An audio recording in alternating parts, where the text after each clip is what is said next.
everybody. What's up? It's your girl Bianca bringing you another episode of I Got You Sis Chronicles. Welcome and welcome back. Last week we talked about not blocking your blessings and getting out of your own way. This week we are talking about, are you ready for love? I think that this topic is extremely close to me because when I look at myself and I think about when my husband and I began to date, I was going through a process of trying to focus on loving myself, focusing on self-care. And I was not ready.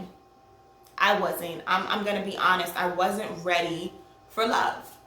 And because I wasn't ready for love, we went through a lot of unnecessary drama. I don't think either one of us was ready, to be honest. But the difference that it made in our relationship was that we were willing to fight the fight. And we were willing to fight the fight together. And sometimes it was the real fight. I'm not talking about, like no violent fighting, but aggressive arguing.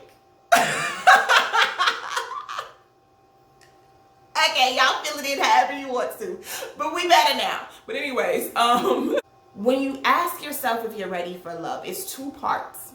Part one is self-love, and then the second part is loving others. You always have to start with self-love. So part one today, we are going to talk about self-love, and we're going to talk about really asking ourselves, am I ready for love, right?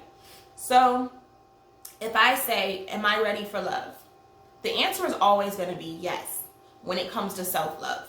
You are always ready to love yourself, and you just have to do it.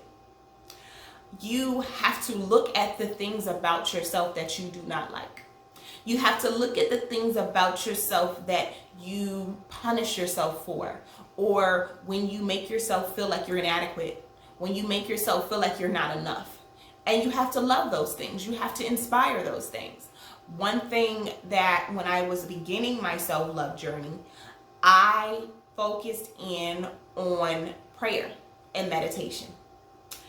I focused in on blocking out the things that were not necessary for me. And that included men. I had to be abstinent for a while. I had to figure out a way to focus on myself and stop looking to other people for validation. I had to stop looking to other people to be able to make me feel good about the things that I didn't feel good about for myself. It's kind of like when people tell you you're beautiful and you don't believe it. When people tell you that you're attractive and you don't believe it. I didn't like what I saw when I looked in the mirror. I didn't like that person. And so in my self-love journey, I had to figure out how to like that person and then love that person.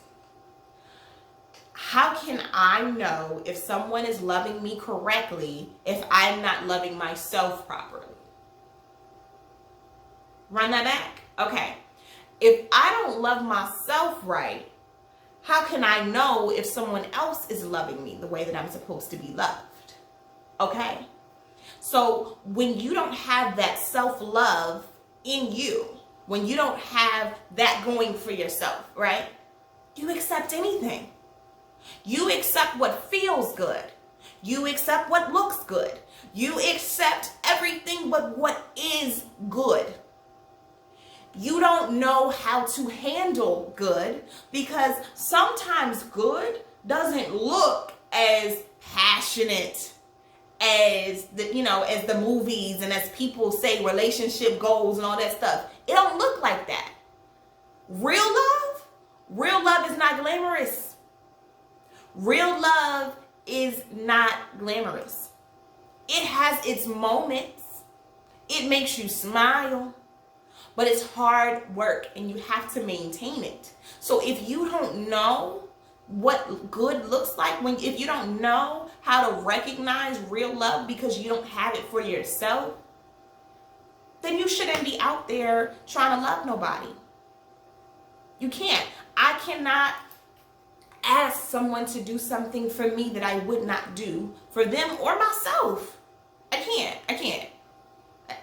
I cannot ask that. I have to do the work. I have to love me. Another thing that we do when we don't love ourselves is that we seek others to validate what we are. So I'm giving you all of the love that I have to give you. I'm doing all of these amazing things for you. I'm making you feel good. And because you feel good, it's making me feel good. But when you don't feel good, I feel like nothing. That's toxic.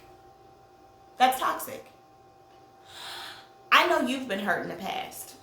I know I've been hurt in the past. I'm not healed yet. And instead of taking the time to heal myself, I'm focused on making you feel good because I want you to be okay. I want you to be great because that's going to make me feel better about you and us. But I'm still broken. I'm giving you things that I don't have to give. And because I've created this one-sided relationship where I'm so busy giving to you and doing for you, when I start feeling this emptiness, this void, I get angry, I get upset. Because I've given you what I've had to give and I'm waiting on you to give it back to me. But you're not giving it back to me because I created this one-sided relationship where if you're good, I'm good. It's not true. It's a codependent, toxic relationship. It's not true. When you focus in on loving yourself, and your self-love journey never ends. It has to be maintained. Your self-love journey has to be maintained. Y'all hear me talk about it all the time. My me trips, my me days, my me this, my me that. I gotta do my me stuff. I have to do my me stuff because I have to rejuvenate myself, right? You know, I have a husband, I have children, I have friends, I have family, and I'm okay with doing things for people. I'm okay with being helpful and giving. I'm a very giving person. I will give you the shirt off of my back, literally. I will. But because I am such a giving person, I have to have me time. I have to have time away from people so that I can rejuvenate myself. So it is a continuous cycle. It's a continuous journey that you have. And think about all the changes that you've made. Just think 10 years back about who you were in that moment and who you are today. Think about it. You're different. So your love has to change for yourself, right?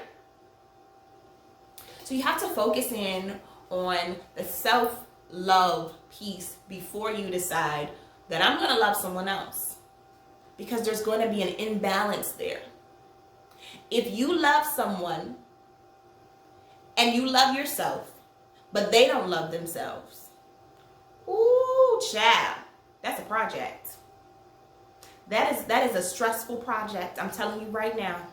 You're going to spend a lot of energy trying to convince them that they are worthy of love. You're going to spend a lot of energy trying to convince them that they are worthy of you. You're going to spend a lot of energy trying to change the narrative in their head, which you cannot. You can't. You can't. They have to change that. They have to change that. So what I suggest in that situation is that you do not get into a relationship with a person like that. I suggest that if you want to be around that person, that you be near. You be near. But don't be in a relationship with them. Because it's going to wear you out. It's going to drag you down. It's going to break you and hurt you for reasons that you don't deserve. Let's say you love somebody who loves themselves, but you don't love yourself.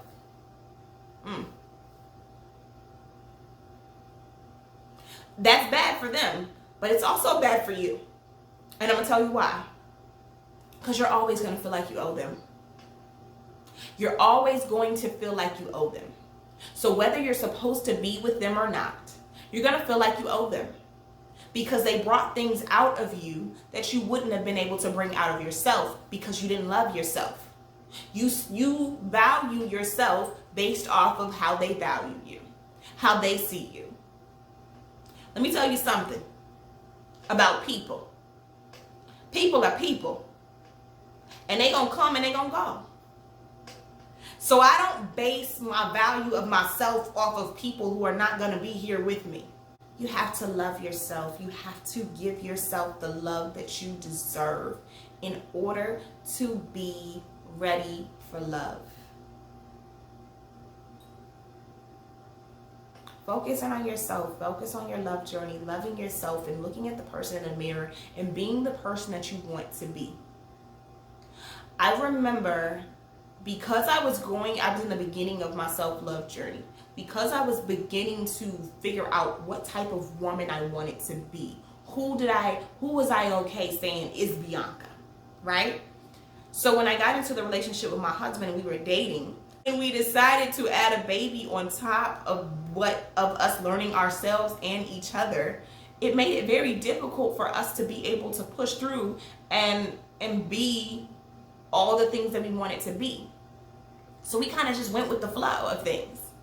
And it got to a place where I was being somebody that I knew my husband wanted me to be.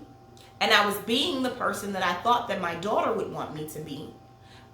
But I still wasn't connecting with her like that. You know what I'm saying? Like that Bianca wasn't really me. That Bianca wasn't wild, young, and free. And that Bianca was also she was just a little too chill for me.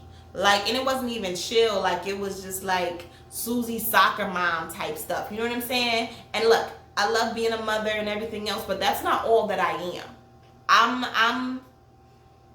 I'm not young, wild, and free. I'm like young and free. And then I'm like the mommy side of things too. Like I gotta have a balance. Like I'm a free spirit. So I have to have a balance of things. I am like this Zen person that loves to meditate and loves to be at peace with the world and I'm watching my energy and things of that nature. I'm all of those things. But I like to have a good time. I like to have fun with my kids. I like to have fun with my husband and my family and my friends. I like to have fun. I like to do things. And so I had become this boring person that I thought that my daughter would like. And I was just kind of like, yeah, this ain't me.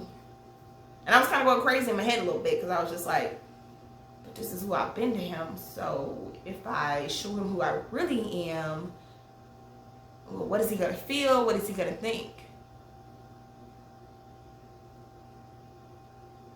But I couldn't be imprisoned in my own head by not being myself.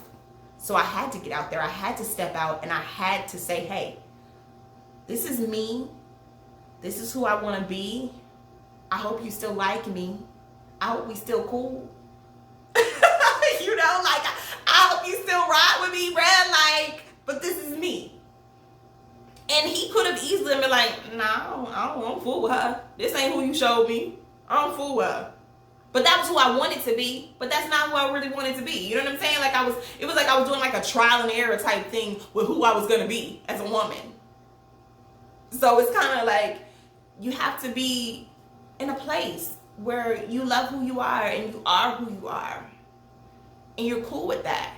You're going to change, you're going to grow every single day, hopefully. You know, my favorite quote is this: I refuse to be the very same person that I was yesterday. I will learn from my mistakes, make the changes, and keep it moving. And I say that because you have to understand that there's going to be growth every day. There's going to be change every single day. And it's going to take you further. Don't get stuck in it. If you make mistakes, don't get stuck in it. Learn the lesson and keep it moving. You got to do that when it comes to the self-love journey. You got to keep it moving when it comes to the self-love journey. I have a special treat for y'all, and it is an India Arie acapella version of I Am Ready for Love. Stay tuned. You all enjoy it.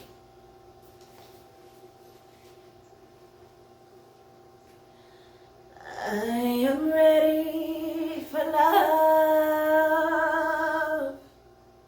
Why are you hiding from me? I'll quickly give my freedom to be held in your captivity. I am ready for love.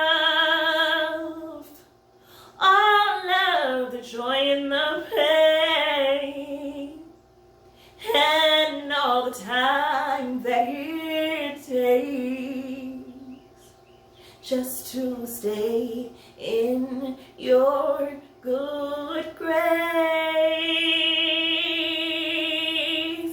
Lately I've been thinking you're not ready for me. Maybe you think I need to learn maturity. They say watch what you ask for, 'cause you might receive. But if you ask me tomorrow, I'll say the same thing. I am ready for love. Would you please lend me your ear? I promise I won't complain. I just need you to acknowledge I am here. If you give me half a chance, I'll prove this to you. I will be patient, kind, faithful and true to a man who loves music, a man who loves art, respects the spirit world, and thinks with his heart.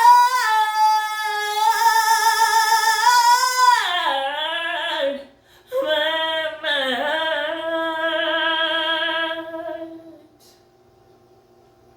I am ready for love. If you take me in your hands, I will learn what you teach and do the best that I can. I am ready for love. Herewith an offering of my voice, my eyes, my soul, my mind. Tell me what is enough to prove I am ready for love.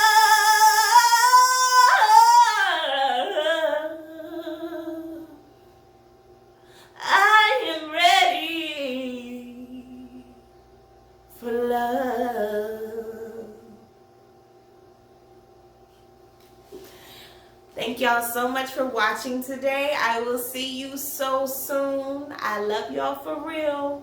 Make sure you hit that like, share, and subscribe button so you don't miss another episode of I Got You Sis.